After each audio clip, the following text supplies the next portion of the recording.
What's up, party people? Today I have a guide for you on how to complete the Abandoned Quin's Temple Dungeon in Dekaron. This dungeon is not only fantastic experience, but is also where you can farm the Shining Polish that you need to complete your Quin's Earring, and where you can achieve a title, which is the Quin's Title Exchange, and you can get the tickets here too. So make sure to like the video, subscribe, and hit that bell icon so that you don't miss any upcoming content. Let's get this party started.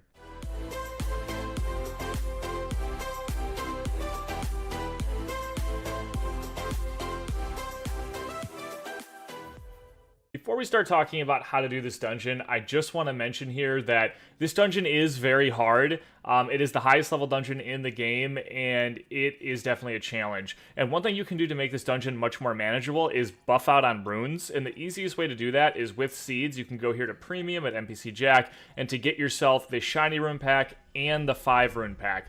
Grabbing both of these and triggering all these runes before starting this dungeon is going to make it significantly easier. Now, after you've done that, you can, or after you've gotten the runes, you can make your way to the Norak dungeon, and that solo dungeon right there is a really easy way to trigger those runes.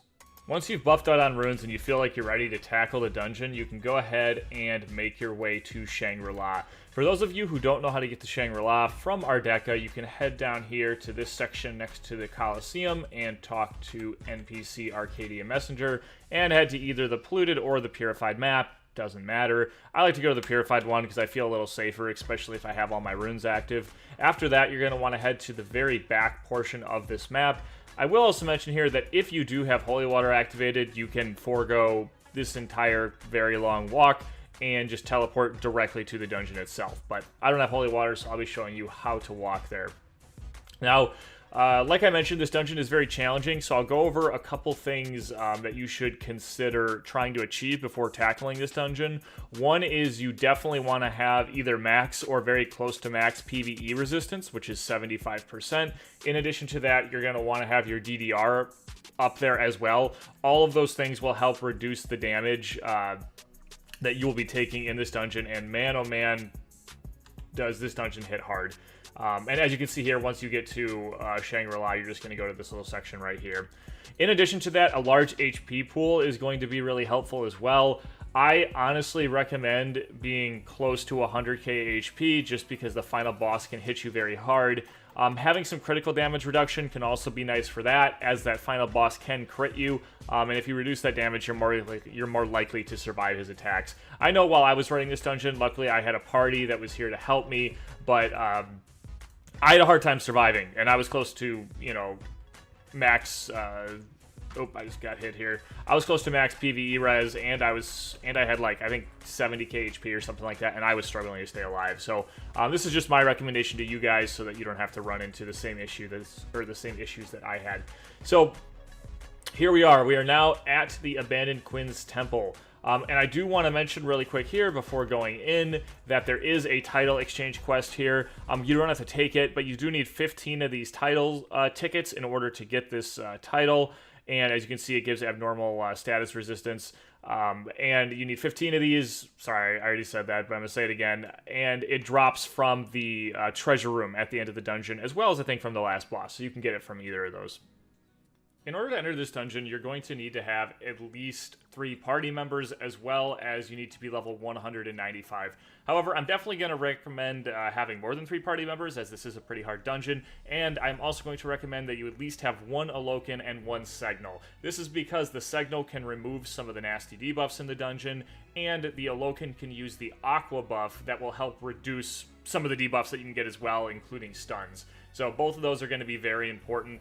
Also, the Segnal can heal, which is really nice because the monsters in this dungeon do hit pretty hard.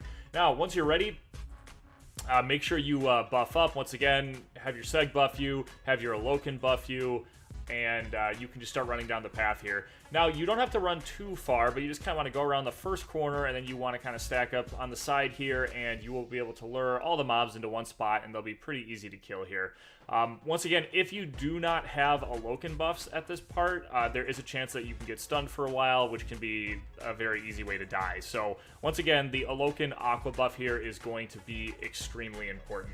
Now, once you've finished up this section right here, you're just going to run into the next area, and you and your party kind of want to stack in the top left portion of this map, and just let the monsters come to you and you can kill them. Nothing really special here except just watching your HP. They do hit really hard, so just make sure you're watching your health, make sure your seg is healing you, and you just keep doing this until all of the monsters stop spawning and the doorway opens up. It's now time to fight the first boss of this dungeon.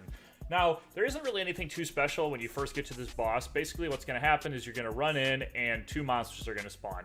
You're just going to want to DPS down both those monsters. They don't really have any special mechanics other than they can hit hard, so you just want to, take them down as quickly as you can. However, once you have killed the first 2 guys, a second boss will spawn. Or a third boss if you consider the first 2 guys both bosses.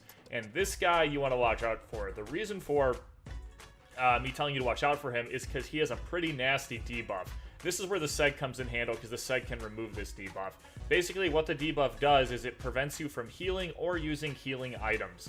And this can be very nasty, because if he's doing a lot of damage to you, and you're not paying attention, and you think you're using your healing items, it's a very easy way to die. So just make sure you're watching your health here. If you have a seg, have your seg remove the debuff from you so you can keep healing, and then you really don't have to worry about it. After killing him, a small dragon will spawn. You're just going to go ahead and kill that dragon, and congratulations, you have beaten the first boss sequence in this dungeon. At this point, the dungeon will now split into 2 paths, and those paths are going to be kind of determined, or the path you take is going to be determined by what your goal is. Now, there is a garden path, and there is a broken corridor path. Now, if you are just looking for experience, you are going to want to take the garden path, and I will start with talking about the garden path. Now, the garden path spawns the most amount of monsters in one place, and what a lot of people will actually do in this dungeon to maximize their experience is they will run up to this point, they will go to the garden path, they will finish killing all the monsters in this section, or in the garden, and then they will relog and enter the dungeon again. This is actually the fastest experience, but if you're looking for drops, this is not what you're going to want to do. What you will want to do is you will want to split. So you will want to have half your party go to the garden and half your party go to the broken corridor, and you will need to complete both of those if you want to get to the treasure rune at the end of the dungeon. So first I'm going to cover the garden, and then I will cover the broken corridor. So once inside the garden, basically you just have to wait, and a bunch of monsters will spawn. Once those monsters have spawned, you just need to kill them. There's really nothing special about it other than there are a lot of monsters and they hit very hard. So what you're going to want to do is you're going to want to have you probably want your seg on this path if you only have 1 seg, just because the damage can be pretty overwhelming. Anyway, once you've killed all the monsters, a little message will pop up, and then basically what you're going to want to do is you're going to want to run down the path until you get to the stone. Just ignore all those monsters there, they're not worth killing, and it will teleport you into the final boss. Now, if you've elected to take the corridor path, this is going to look a little bit different. Basically, you're going to want to head to the corridor, and you have to kind of make your way through what kind of looks like a maze. Basically, you just want to follow the path here and make it all the way to the end. Now, when you are running through the maze, you want to make sure to always stay alongside the walls. The reason you want to always stay alongside the walls is because in the middle, you'll see there's these little colorful patterns that are kind of hard to see on the floor, and they are traps. If you walk into those traps, you will be stunned. If you are stunned, you will not be able to move, you will not be able to heal, you will not be able to do anything, and you will die. So my suggestion is just to always stay alongside the edge of the maze, and then you won't have to worry about that issue. Now, inside the maze, there are going to be a bunch of monsters to kill. I'm going to recommend killing, pretty much all the monsters, mostly because they're really good experience, but also because they will become a problem if you don't kill them. And once you are, I think it's about halfway through the maze, then these dragons will start to spawn. Actually, no, I don't think it's halfway through the maze. I think they start spawning right away. I'm just going to say that so you're looking out for them the whole time. And these dragons are similar to that of what we've seen in, like, the 160 party dungeon, where there's the room where the dragons spawn and they one-hit you, or the dragons that are in Sacred Claw when you fight Conjurer Edward, in that they will walk towards you, they will explode, and you will die. So you can prevent that by staying away from them when they explode, or if you kill them before they explode, they don't have a lot of HP, you also won't die. So that's kind of the main one-hit mechanic here that you really need to be watching out for. As long as you keep an eye on that and you take out those dragons, this really isn't too hard, other than, once again, the monsters hit hard, so make sure you're watching your HP. Once again, after you've completed this area, there's going to be a stone to break. I didn't mention it before in the other one too, but a stone spawns. You need to break the stone. Both stones on both sides in the garden and in the corridor have to be broken if you want to get to the treasure room at the end of the dungeon. So make sure you do that. Go ahead, break that stone, and then once again, just like with the garden path, you're going to want to run past all the monsters, take the teleporter, and it's now time to fight the final boss. When it comes to surviving the final boss of this dungeon, it really comes down to one thing, and that is your character's ability to tank. And that is because this boss has a hit that kind of emanates throughout the room and does a ton of damage. And basically the only way to survive it is just to be tanky enough. As I found out when I was running this dungeon, my Alokin on Helion server is not tanky enough to survive this boss. Luckily there's a seg to res me, so I didn't have to worry about it. But this boss hits very hard. Once again, in order to reduce this damage, you basically need to have really high PvE res, really high DDR, crit damage reduction, and on top of that, a large HP pool, and then you won't have any trouble surviving this. Like I said, though, if you're just doing this dungeon to level, you really don't have to worry about it too much, just because you're just going to be going to the garden anyway, and then relogging, so it's not that big of a deal. However, if you are trying to farm the title or the Quin's Earring, and you want that shining polish, you are going to need to be able to survive this fight. So that is just something to keep in mind.